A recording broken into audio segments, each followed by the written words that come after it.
49ers Web Zone No Huddle podcast. We are part of the Odyssey Network. I'm Al Sacco. He's Brian Rennick. Brian, you know what's been on my mind a little bit, and it's funny because I'm thinking about this, and all of a sudden there's like a little bit of stuff happening on the internet with Davante Adams and everything else. I'm going through my head, do the 49ers need to make a trade? Are the 49ers good enough right now, as they're built, to get to the Super Bowl? I don't think so. But I also don't think Davante Adams is the person they should trade for. I think they need D-line help, maybe a running back. They may need, people will say offensive line, but it's very difficult with offensive line because you got to play together. Those aren't really plug and play positions. Kind of works as a unit. So it's tough to bring in another offensive lineman in middle of the year, typically. Yeah. But this Davante Adams stuff, I feel like we need to start with this. Did you see the article that Mike Silver wrote? Yeah, we were talking about it earlier. I did not see the article. It is behind a paywall. But I did find the tweet to the article, which does the tweet itself has a quote from the article, or at least, something from the article. And it says, San Francisco 49ers receiver Brandon Aiyuk is underperforming and unhappy. The Raiders' Davante Adams is disgruntled. Perhaps swapping the receivers for each other is the solution. I disagree. I like Mike a lot. And, like you said, when Mike puts stuff out, typically, he doesn't do so without there being a little bit of confirmation from somewhere. Granted, that tweet came out yesterday, and the column came out yesterday. But we looked it up, or I looked it up right before we started recording.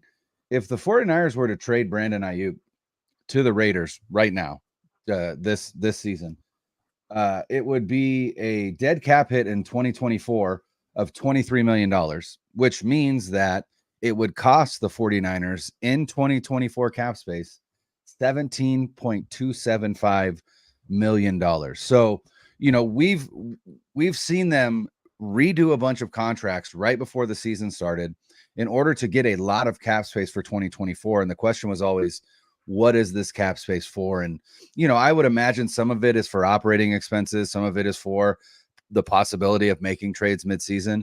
But I think you and I are both in agreement that the majority of that is probably earmarked to roll over to next year, so that when they have to give Brock Purdy his massive extension, they've got extra cap space that they are rolling over from this year, and losing $17.275 million of that to trade the 26-year-old wide receiver that you just gave a 4-year, $120 million extension to 5 weeks into the season does not seem like a prudent move to me. How about you?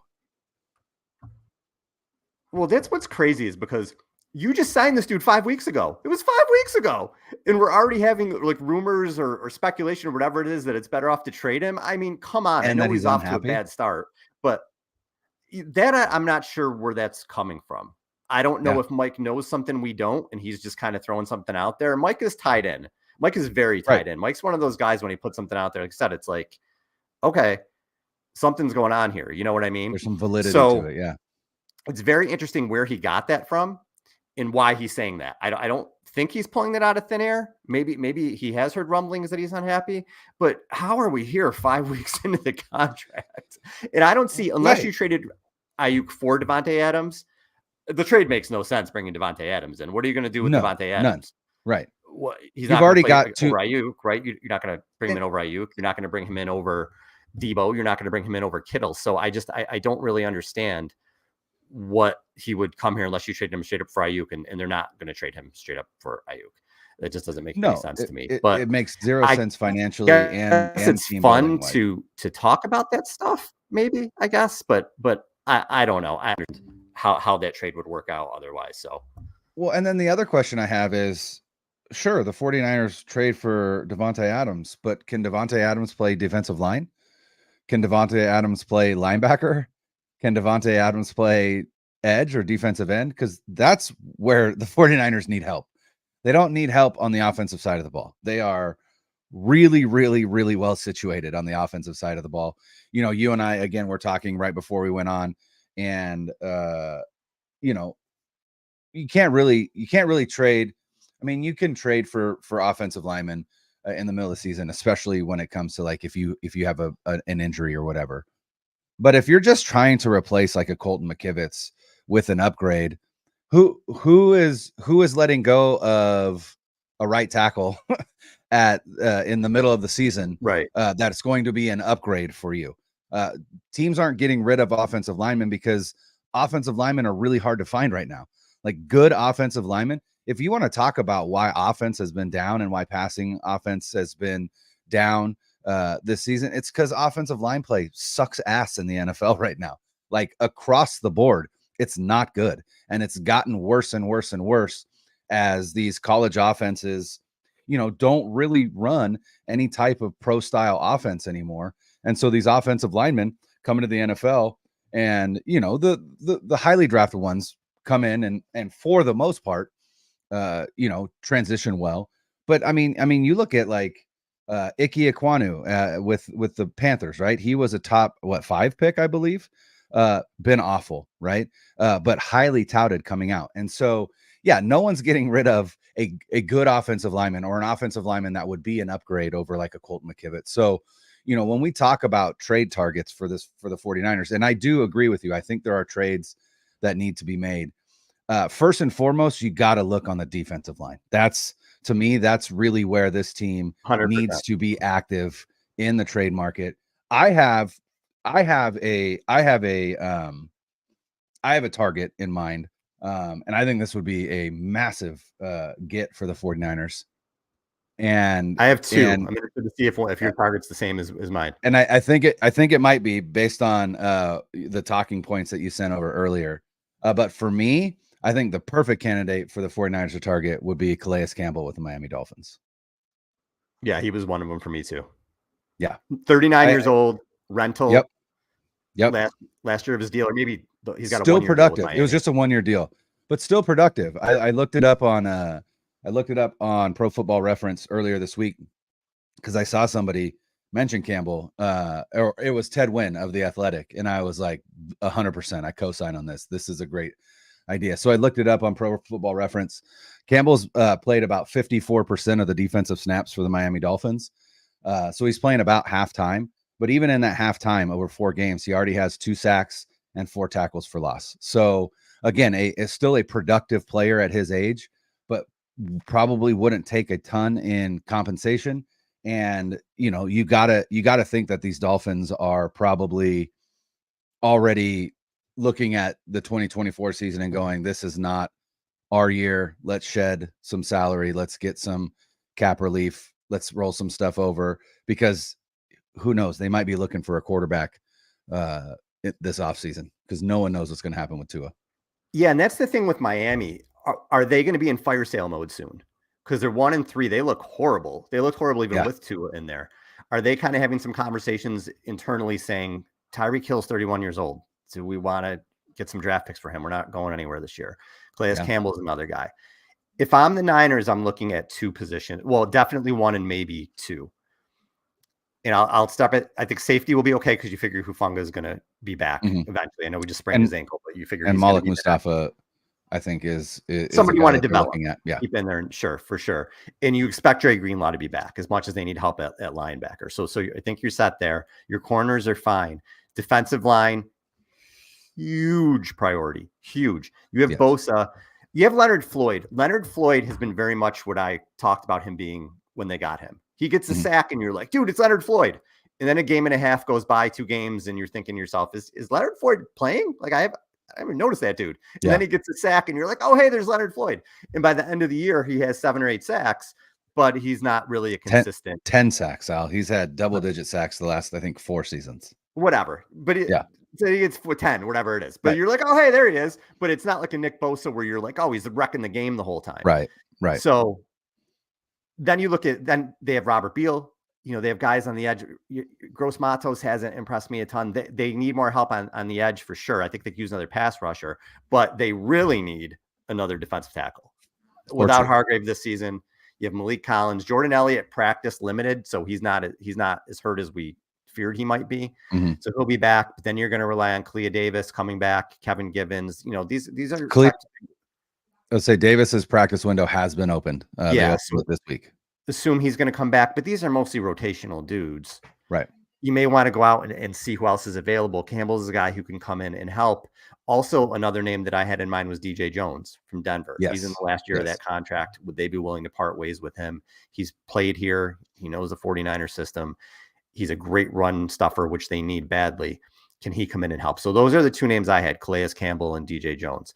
Although the other position I'm a little bit thinking, do Denver's they need defense somebody? has been really good. They might not want to get rid of DJ Jones. That's true too. Yeah, that's true too. And what are they, 2-2 now? Who knows? Maybe they think they can win some games here. But the other position I'm wondering if they're going to address is running back. Now, a lot of that is going to depend on Christian McCaffrey. What do they know? What do they really think? Is he coming back? Is he going to come back late? And even if he doesn't, do they need someone to sort of take the burden off Jordan Mason a little bit? Jordan Mason leads the NFL with 91 carries right now. Yep. He's on pace for 387. He's never had anywhere close to that. I don't think he's had 91 carries in his career coming into the season. So he's in uncharted territory. I would say 387 carries would also be the most in the NFL in over a decade. DeMarco Murray in 2014 had 390 something for the Cowboys.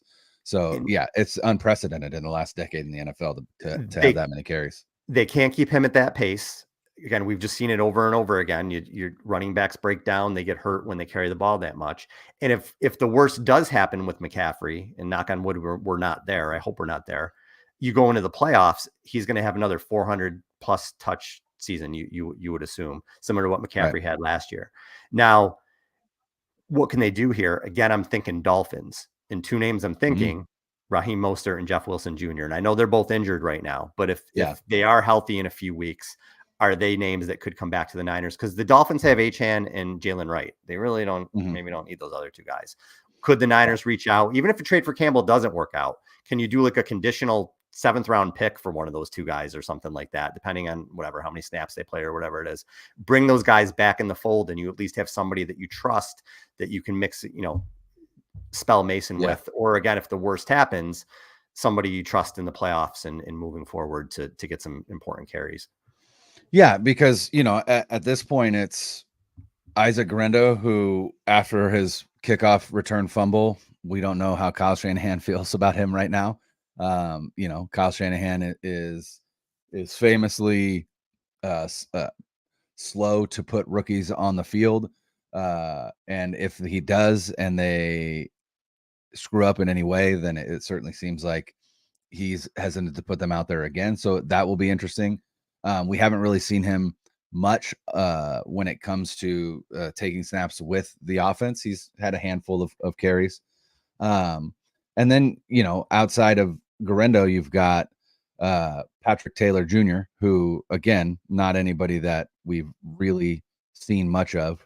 And yeah, like you said, I mean, you've got to limit Mason's touches. I think at this point, if we're being intellectually honest with ourselves, anything that the 49ers get from Christian McCaffrey this season should be viewed as a bonus, because it certainly feels like this is a lost season for him. I think hoping and wishing for a week 10, week 12 return, sure, that's fine, but it's bilateral Achilles tendonitis. I'm just on a running back, right? On a guy that is,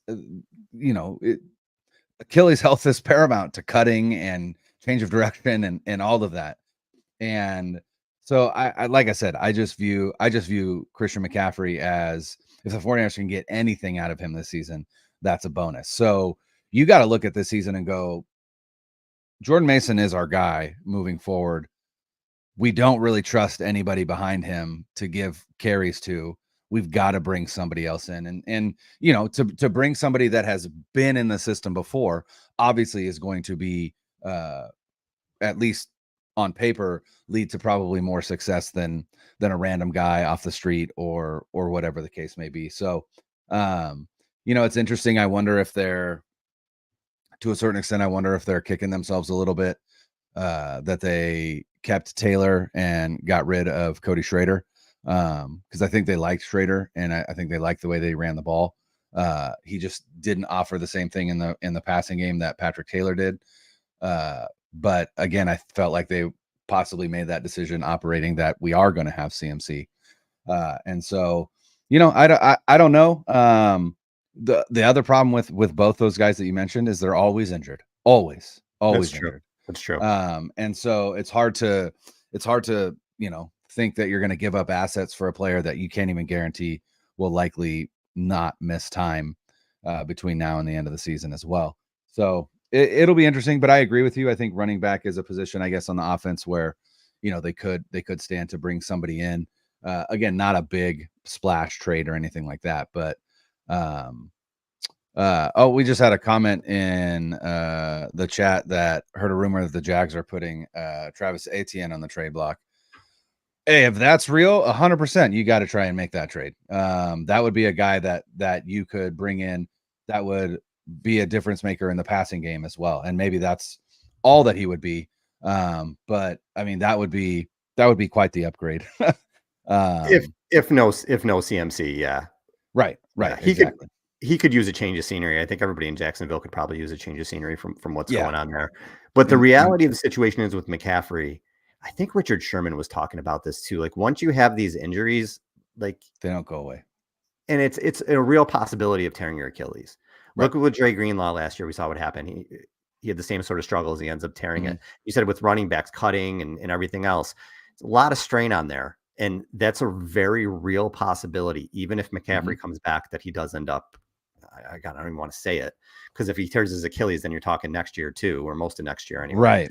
So by the time he would come back again, it's terrifying. He's an older running back, but that's where they are right now. And I feel like they do have to, protect themselves from this, even if it means you're bringing a guy and you're like, hey, we brought him in, Christian's back, we still have Mason, he's not playing. Great. Whatever. You know what I mean? Better have more of this than not. Yeah. But it's just a matter of who they would bring in. But running backs should be easier to come by. A lot of them are a dime a dozen. You can find good backs places. But if they're not going to trust Garendo, and you have to wonder if Kyle's going to now after the fumble, and he's a rookie. He's had a couple times where I thought he's looked okay, but he's looked like he struggled a little bit too. When he's a rookie, that's fine. But other than that, there's not guys that you really feel good about in there. So I think they have to find something there. Other than that, on offense, look, we said about the offensive line, it's really tough to bring anybody in. Do you want to find another tight end? I don't know. I guess you can always maybe have your eyes out for that. But receiver doesn't make any sense to me, even with someone like Davante Adams, unless you are saying, oh my God, we messed up with Ayuk and you're going to trade him. Because you have Debo. You have Juwan Jennings having a career year. You assume Ayuk is going to get better. And then you have guys that you want to start getting reps and getting in there and cowing. And Pearsall, Adam Schefter said, even though they're not opening his window this week, he's not far away. He's your first round pick. You do want to get him on the field. You do want to see what you have. You do want to get him reps. So that's five guys right there that you want to get on the field. And his shoulder injury is good now too. That's the other thing. Yeah. Right. So you get the five guys that you want to see on the field. I'm not sure. Adams just doesn't make sense to me. I know that. And I was saying not only that, but the 49ers aren't the Rams. They don't run 11 personnel, right? Like Juwan Jennings doesn't even see as much time on the field as he probably should, because they don't run 11 personnel. And somebody even asked Kyle Shanahan this week about the possibility of running more 11 personnel. And Kyle Shanahan was basically like, no, like our base personnel is 21. It will continue to be 21. And it's like, but one of your better offensive players this season is on the sideline when you're in 21. And so, it's interesting to be that kind of steadfast in like, no, we're not changing things up. And I understand what 21 personnel allows Kyle Shanahan to do offensively. It forces the defense to be in a base, in base defense, which you can then exploit, with guys like Kyle Juszczyk. But one thing that I think could be interesting, and I wonder if we'll see more of it, is running quote unquote 11 personnel, but in so doing, it's still 21 in that Debo Samuel is your running back. So you've got Ayuk and Jennings on the outside and Debo in at running back. I mean, they do that. I think it could be interesting and a lot of fun to see 21 personnel with Debo and Mason in the backfield, and then Ayuk and Jennings on the outside. I think you could run some fun plays out of that. I don't know if they've practiced that. I don't know if that's even something that they would consider doing. Again, obviously, neither one of those players is going to be a lead blocker, but they can definitely be back there together, and then one of them motion out or whatever. Niner Faithful in the chat said they used to do that with Debo and CMC. I could see them doing that with Debo and Mason again, because it allows you to get Jennings on the field, because, like you said, I would imagine if they did, for whatever reason, trade for Davante Adams, I don't think that's even a consideration or on the table. It would have to be Debo or Ayuk going back to Las Vegas. I mean, there's no other way to do it, because again, you already can't get one of your better playmakers on the field in Juwan Jennings. Now you're going to add Davante Adams along with the two rookies that you like. As good as Davante Adams is, it just doesn't make sense. But it's an interesting and fun thought experiment. But the bigger concern for me, to go back to what we started with, is the report from Mike Silver that Brandon Ayuk is unhappy. That to me is, again, whether or that's true or not. I mean, you see some things that have happened, and you kind of, it would make sense, right? Like, as much as people tried to make it not a big deal, and maybe it's not, but that whole Shorts, situation last week at practice or whatever. Like I said, I've never seen Brandon Ayuk like that. I've never seen, he has never been a look at me kind of guy. And he's been that, since these negotiations started. And so, again, I mean, he's the one that signed the contract. If he didn't want to be here, he didn't have to sign the contract. And it sounds like the 49ers were finally willing to send him to Pittsburgh, but he still signed anyway. If you're having buyer's remorse after 5 weeks, I mean, this wasn't a 1-year deal or somebody you brought in to say, hey, let's see how OBJ goes this year or something like that. Like, this is somebody you committed to, and it's really a 2 or 3 year deal. They can get out of it after a couple of years, but still, we're talking 5 weeks. We're not talking a year and a half, and you're like, all right, maybe we're going to get out of this contract. 5 weeks? He signed 5 weeks ago. We're talking about he's unhappy, and whether he is or isn't.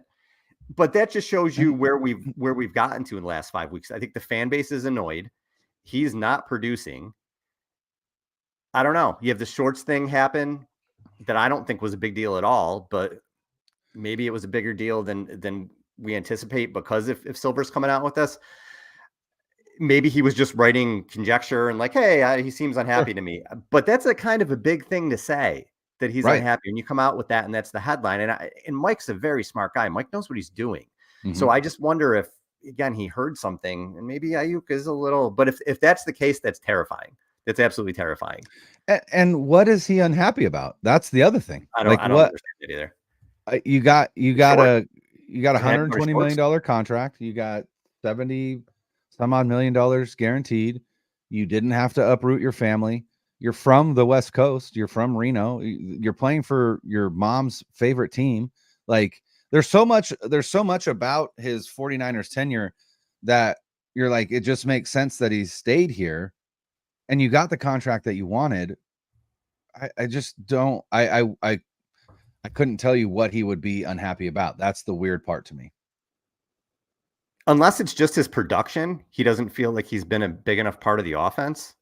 He wants to be more featured, but the connection's not there right now. We gave the stats last show about the catch percentages and that sort of thing between his targets, and he's got 25 targets and 13 catches. That catch percentage is the worst on the team right now.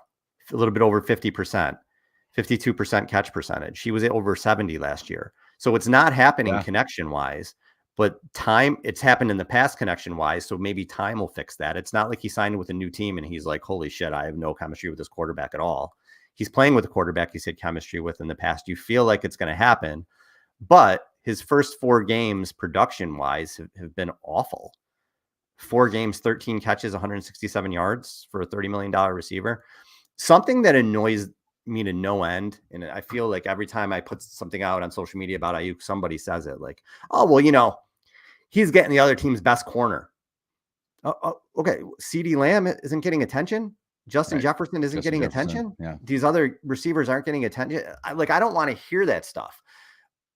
The saving grace for me with Ayuk is that he is rusty. He is rusty. He wasn't in camp. He doesn't have the connection. I anticipate that in the next 2 or 3 weeks, he's fine. I don't know. I think this is a great matchup for him, and I wonder if the Niners are going to try to get him going. But to say like that he's unhappy because of his targets or what, I don't get, because he is getting targeted. It's just a matter of him getting the rapport back with Purdy. So Right. we'll see, man. But that's a problem and something to watch throughout the season. You know, I just pulled up Pro Football Reference because I was just interested in where the targets are. Juwan Jennings has 27 targets over the first 4 games. Brandon Ayuk has 25. Deebo Samuel has 24, but Deebo missed a game. Mm-hmm. So it does tell you that in the games that Deebo's in, he is getting targeted more than Ayuk. Yeah. But Juwan Jennings, catch percentage 77.8, Deebo 66.7. Mm-hmm. George Kittle has been targeted 17 times, has 15 receptions. Way to go, George. 88% catch percentage. Brandon Ayuk is at 52%. That's a problem. Yeah, that's just not happening. The problem that has to change. Because if you want more targets, you got to prove to your quarterback and your play caller that you're going to pull those targets in. So, they've got 3 really good wide receivers, and they are all bunched together in terms of opportunity. Not to mention one of the better tight ends in the NFL. So, You're right. Again, if he expected to outpace everybody else in targets by a good amount, that was his fault for expecting that, because it's never been the case, right? Well, and that's where I think with the contract too, if you were going to pay him that, eventually he does have to be more of a focal point. And I didn't think that was going to be this year because they do have so many mouths to feed. Right. But moving forward, I did expect him to have more production. Sure. I did expect to see, instead of a 75 catch season, a 90 catch season or a 95 catch season. Yeah, he had a lot of yards last year, but last year was really the only season that he had. Well, what was his career high other than last year? 1,078. So he had over 1,300 last year, but that was the only season he's done that. This year, I did expect a lot of mouths to feed. I didn't think he's going to have huge numbers, but next year I did. And right now it's all a little bit scary. But this is the matchup to get him going, Brian, against the Cardinals, who have just an atrocious defense. Absolutely atrocious. They're giving up 26.5 points per game this year. That's the 5th worst. 68.8% in red zone percentage. That's in the bottom 10.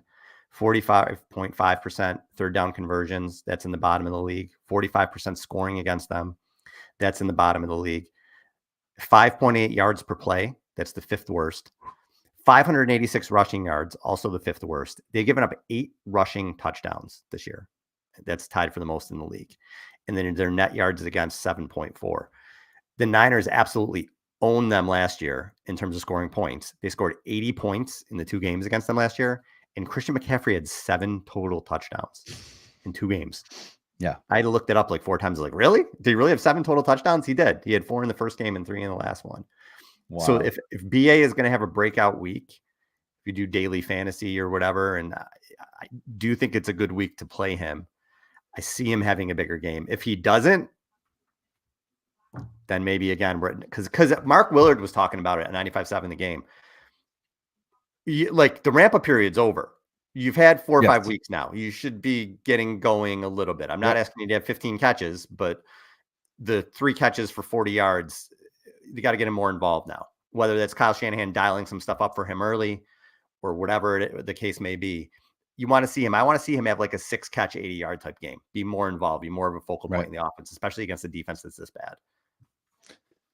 Yeah, my biggest concern about this being a Brandon Ayuk breakout game is the stats that you gave up, or that you gave us about the Cardinals' run defense.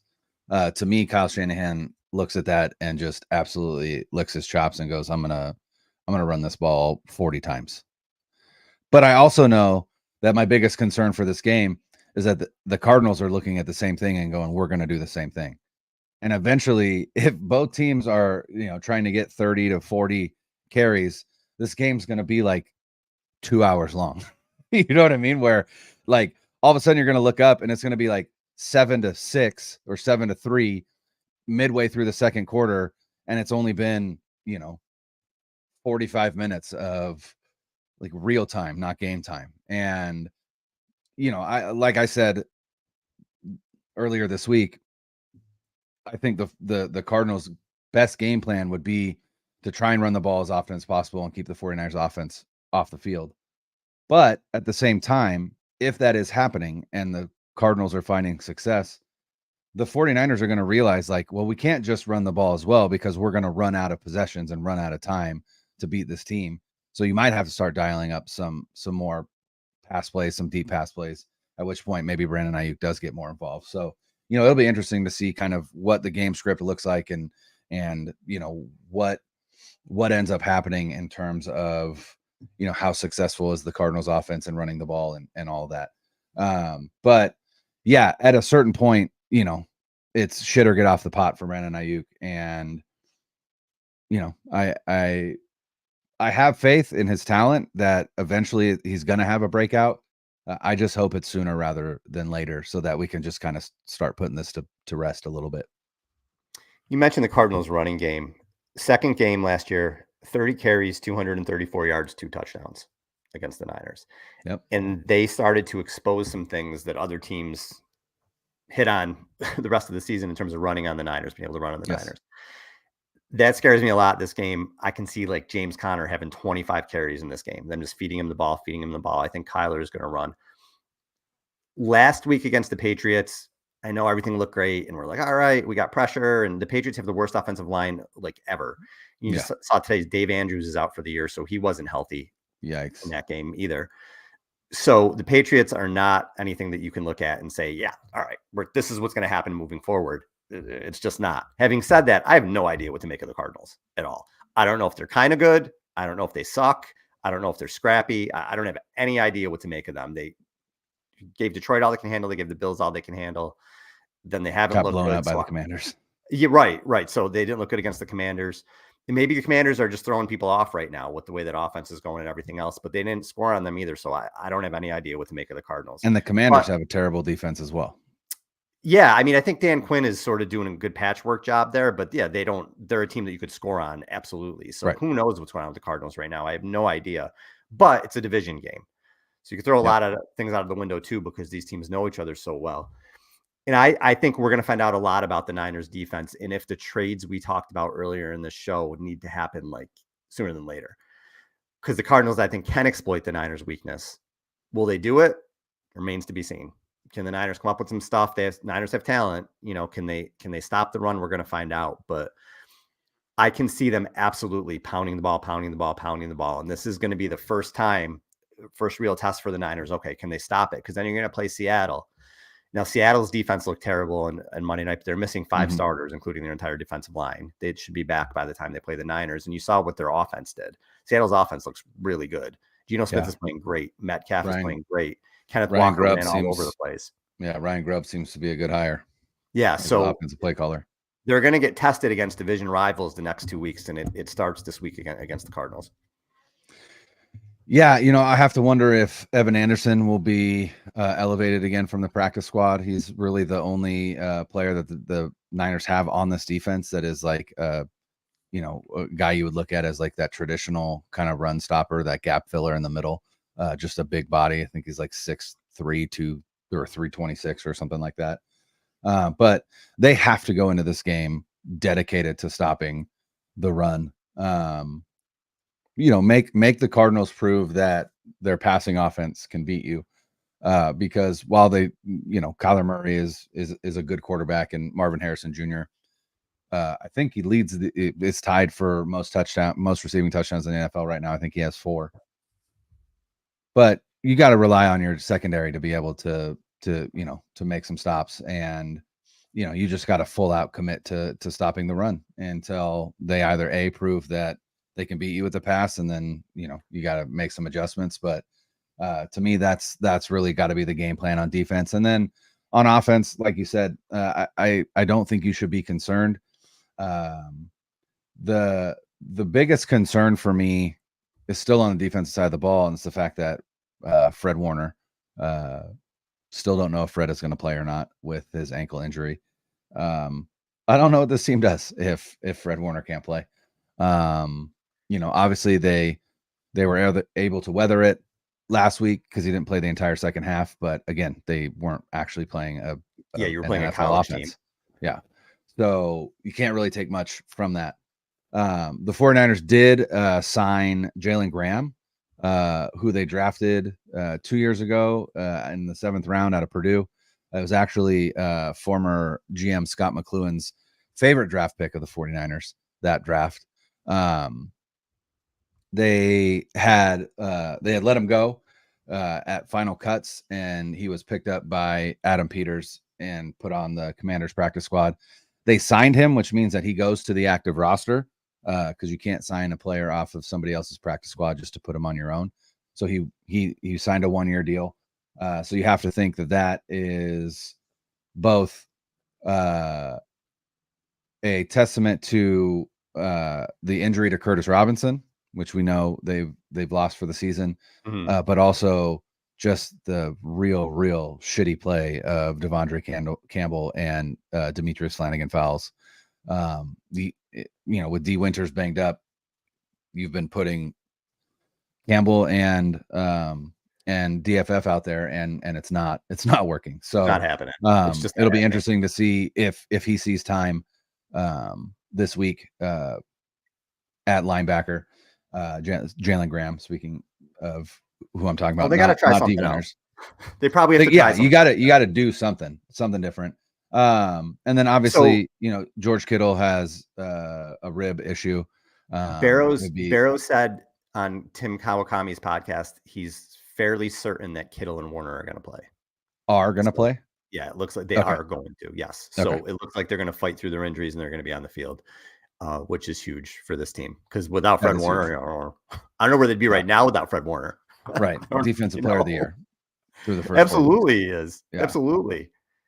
Terrifying. I mean, they're 2-2 with him playing out of his mind. So if he's not there, my God, I can't even think about it.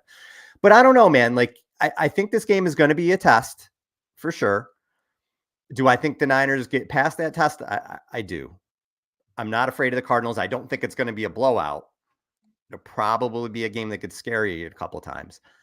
I think the Niners are going to pass this test, and then we'll talk about short week in Seattle. Then it gets a little bit scarier there. But yeah, man, score for this game, I'll say like 30-24, 30-27. I think it's going to be close. The line the last time I saw it was 7.5.